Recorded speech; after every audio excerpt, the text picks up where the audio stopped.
Hi guys! I'm back! And tulad nga ng pinangako ko na isi-share ko yung blessings na natanggap ko mula sa LGBTQIA+. But before that, gusto ko muna po magpasalamat sa Bolbok chapter ng LGBT, sa president namin kay Joanne. Very good and congratulations. And thank you din sa aming barangay captain, kay Barangay Chairman Boyet Ocampo, and of course sa LGBT Batangas City Silby President kay Lubrix. Thank you so much sa inyo lahat. Thank you sa blessings na natanggap ng aming member dito sa Barangay Bolbok. At i-share ko rin naman po ito sa iba. So yung una pong binigyan ko ay ayaw po niya i-mention ko siya at irerespeto po natin kung ano yung kanyang decision. Pero nagpapasalamat po siya sa binigay daw na blessing.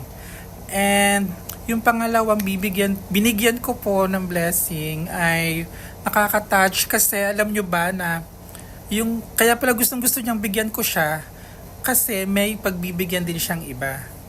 I-share din niya po sa ibang tao na mas need daw yung ibibigay na yon. Kaya nakakatuwa. Mapapanood po natin yan later. Papakita ko sa inyo nung binigyan ko siya. Siya po ay isang teacher sa Santa Rita Elementary School. At mag-follow lang po kayo saan kasi ngayon po before Christmas, magbibigay po ulit ako ng maraming blessings, maaring groceries or cash po. Kasi sa totoo lang, ang dami kong blessings ngayon. Ang dami pong nagtiwala at kumuha sa akin ng mga barangays and magpa-pageant. Kaya nakakatuwa po at i-share ko rin po ito sa inyo. Salamat po sa Mr. and Miss Concepcion, Binibining Ambulong, and Mr. and Miss Aces 2025 is from Alangilan. And hopefully, yung Barangay de la Paz, ayan, i-share ko rin po yun sa inyo.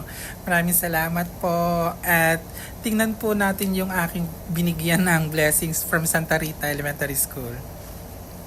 At ito nga po ang pamimigay nating groceries at dagan ko lang po ito ng itlog at bigas. So yan, papunta na po kami dito sa Santa Rita Elementary School at kasama ko po dyan si Aura at may mga batang nag-bless po sa akin at siya po si Ma'am Cecil Banyes ng Santa Rita Elementary School. Siya po ay nagtuturo ng grade 3 Kahel. Siya po ay 52 years old. Siya rin po ay taga Santa Rita, Batangas City. At ito po ay ibibigay natin sa kanya, itong ating munting regalo. At nakakatuwa kasi ibibigay rin po niya ito kay Lola. At si Lola nga po ay lola ng bata na laging pumupunta sa school para po tumulong lalo na sa paglilinis. At bakas nga po sa mga mukha ni Lola at sa kanyang mga mata na ang saya ni Lola na talagang umiiyak po siya. At naikwento nga po ni Ma'am na si Lola daw po ang tagalinis niya ng kanyang room. Si Lola daw po ay may 4 na apo na talagang kanyang inaalagaan. Siya po ay merong anak na nakakulong, na mag-asawa po silang nakakulong at siya na po yung nagtataguyod sa 4 niyang apo at nag-aalaga. Kaya sobrang hirap na hirap daw po sa buhay si Lola talaga.